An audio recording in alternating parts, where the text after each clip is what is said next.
Há uma frase que se tornou bem característica das minhas falas, porque eu repetia a mesma nos meus 10 últimos anos. E esta frase é: quando eu terminar a licenciatura, eu vou.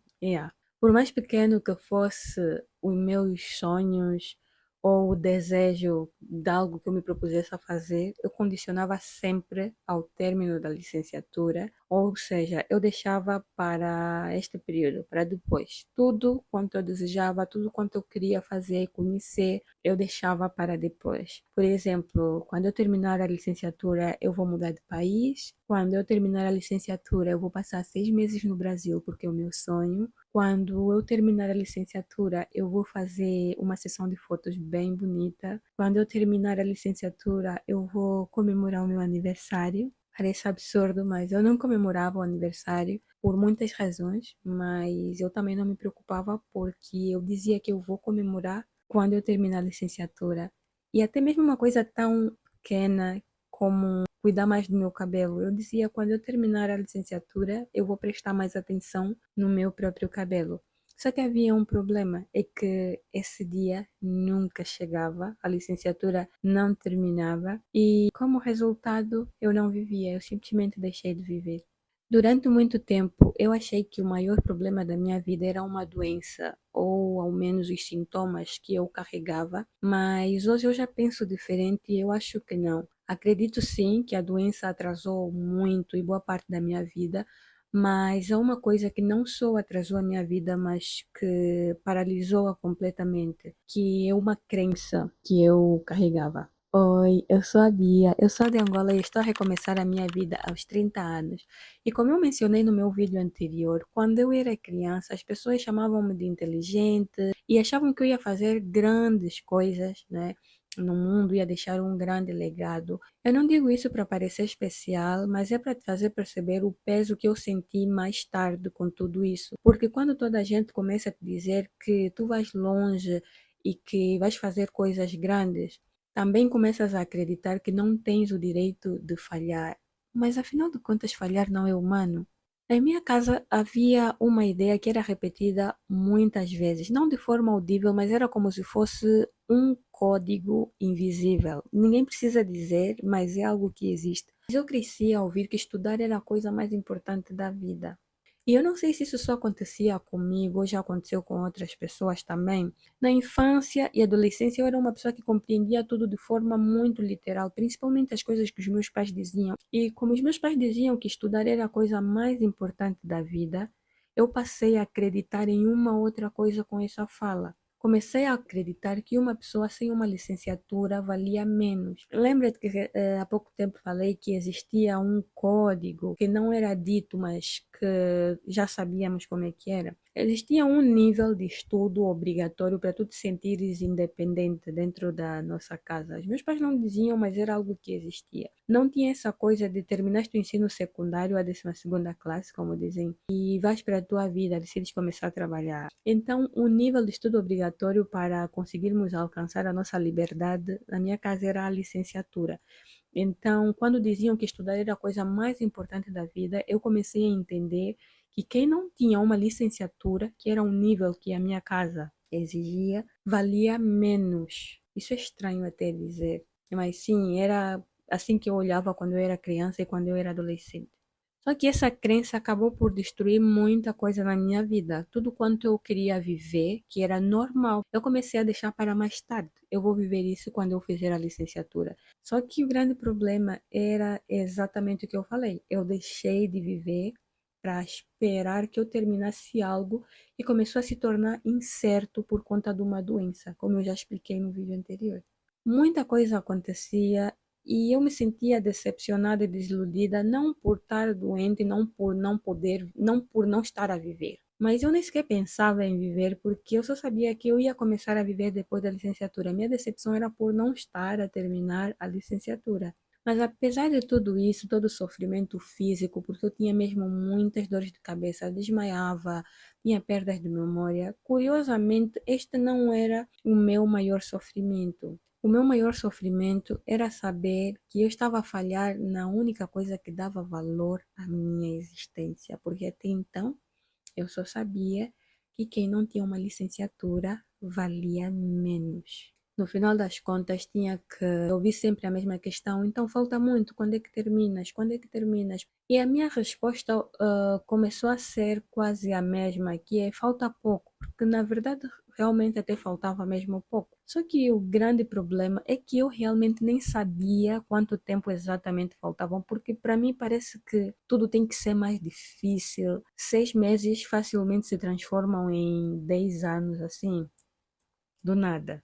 Este ano letivo 2025-26, eu estava no meu último ano. Como, para quem não sabe, eu desde muito pequena andei adoecendo, ainda não consegui fechar um diagnóstico, mas os médicos falaram-me sobre fibromialgia, apesar de eu não ter ainda um diagnóstico por causa das burocracias que faltam e não tem médico neste momento disponível no SNS, não tenho dinheiro para ir para o privado, estou à espera. Apesar de tudo isso, eu tenho feito medicação como doente com fibromialgia e tantas outras coisas mais, né? E eu não conseguia trabalhar. Tentava algumas vezes e no final das contas eu desistia porque não conseguia mesmo me manter num trabalho. Acabei ficando com dívidas. Na faculdade era o meu último ano, mas na mesma eu continuei indo na expectativa de fazer um acordo de pagamento. Só que, estranhamente, situações que resolvem em 3 dias, uma semana no máximo, não estavam a responder durante um mês. Eu ligava, diziam espera o e-mail, tem que esperar o e-mail. O tempo foi passando, começou a se aproximar o recurso. Ligava, mandei e-mails e nada. É que eu já estava muito ansiosa e tudo isso começou a me fazer muito mal mesmo.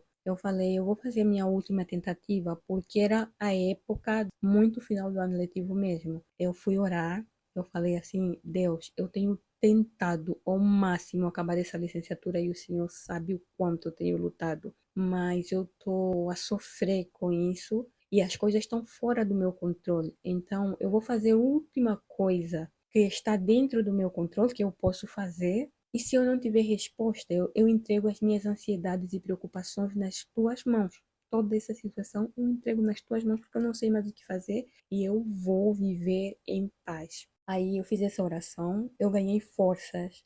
Fui no site, pesquisei toda a organização da faculdade, desde o topo a baixo. Quem é o reitor, diretor financeiro, quem é não sei o quê. Comecei a pegar tudo e peguei contatos institucionais dessas pessoas. De cima a baixo, inclusive da secretaria, da tesouraria, tudo. Mandei e-mails. O que eu obtive de resposta foi simplesmente silêncio. O tempo foi passando, não obtive nenhuma resposta de ninguém. Não responderam absolutamente nada, que não é uma situação normal. E eu fiquei a pensar por que isso está acontecendo. Eu percebi que com esse silêncio morreu uma versão de mim e eu decidi que tinha que nascer uma outra. E durante muitos dias eu comecei a me questionar, mas por que eu estou a lutar tanto por isso? Por que eu estou a lutar tanto para terminar essa licenciatura? Será que é algo que vem do meu coração? E pela primeira vez eu fiz, quanto a este assunto, uma pergunta diferente. Em vez de eu perguntar o porquê que eu estava a lutar tanto assim, eu me questionei. Se eu crescesse numa casa em que não se importassem com isso ainda seria tão importante para mim? Porque o grande questionamento era se eu estava a fazer aquilo por mim ou eu estava com medo de julgamentos, com receio de não corresponder à expectativa das pessoas. Por que eu estou a lutar tanto por isso?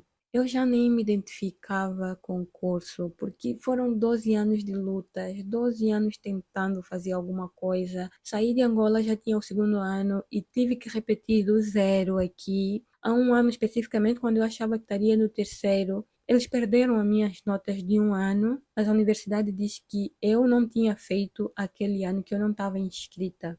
Não houve um ano que eu não estava inscrita naquela faculdade e eu perdi as minhas notas. Naquela época eu me lembro que eu já queria desistir de tudo e fiquei mais decepcionada ainda, mas eu ganhei forças para voltar, repetir, mas já estava sem forças, assim, bem esgotada. E agora no final das contas, chego no quarto ano, muito mais luta, ou seja, são 12 anos de muita luta e eu já não me identifico nem sequer com o curso. Só que acho que o grande problema é que eu não me identificava com o curso, mas me identificava apenas com a ideia de poder viver depois que terminar ele. Então eu percebi uma outra coisa, que talvez eu não precise de um ano para dar vida aos meus projetos, como eu mencionei no vídeo anterior. Claro que eu tenho projetos para mudança de vida em um ano, vão ser dias de escolha, de exploração daquilo que eu gosto de fazer quanto à minha criatividade. Mas eu também percebi que eu preciso, na verdade, desse um ano para aprender a viver, porque eu não sabia viver além disso. Claro que essa decisão não é leve, porque vem sempre com um sentimento, até certo ponto, um sentimento de culpa, porque você fere o orgulho das pessoas que esperam alguma coisa de ti, dos teus pais que por mais que te entendam, mas você consegue olhar uma certa tristeza por ainda estar nesse ciclo, nesta luta, e mais com o peso de saber que pessoas gastaram dinheiro, investiram em ti, mesmo que foi muito pela saúde, porque quando eu vim aqui em Portugal, o meu grande objetivo era conseguir ter uma qualidade de vida melhor por conta da saúde. Mas apesar disso, as pessoas também tinham expectativas e eu coloquei essa expectativa de que eu conseguia fazer aquilo e elas abraçaram isso, né? E então eu comecei a pensar que a melhor forma de honrar os meus pais, a minha família, e quem investiu e acreditou em mim, era terminar essa licenciatura. Por isso eu lutava tanto para poder fazer alguma coisa para dar-lhes como presente, dizendo assim, demorou 12 anos, mas chegou, mas valeu a pena perseverar. Só que agora eu consigo perceber que não é bem assim, não é a única forma de honrar. Talvez a melhor forma de honrar essas pessoas seja eu encontrar o meu próprio caminho, aprendendo a viver e encontrar algo que funcione para mim. Eu não quero deixar aqui a ideia de que não vale a pena estudar, vale muito a pena. O que eu decidi apenas foi tirar um ano, não voltar a me reinscrever para conseguir resolver todas essas coisas. Eu não sei se vou voltar mesmo numa licenciatura de direito, porque eu quero descobrir o que é que eu gosto sem quando não estou a ser pressionada, quem eu sou quando eu sou livre para escolher. Eu não sei se eu vou voltar a fazer a licenciatura agora, se depois. Não sei o que que vai acontecer comigo daqui para frente. Há muita coisa que, na verdade, eu ainda não sei. Eu estou a tentar experimentar agora, mas a única coisa que eu tenho a certeza é que eu não quero continuar a viver desse jeito. Eu não quero esperar por mais 10 anos para então começar a viver. Eu quero aprender a viver com licenciatura ou sem licenciatura, com dor ou sem dor, com dinheiro ou sem dinheiro. Porque afinal de contas, a vida não deve começar quando eu terminar de fazer alguma coisa. A minha vida, na verdade, começa a partir do momento em que eu deixo de adiar quem eu era e quem eu quero ser.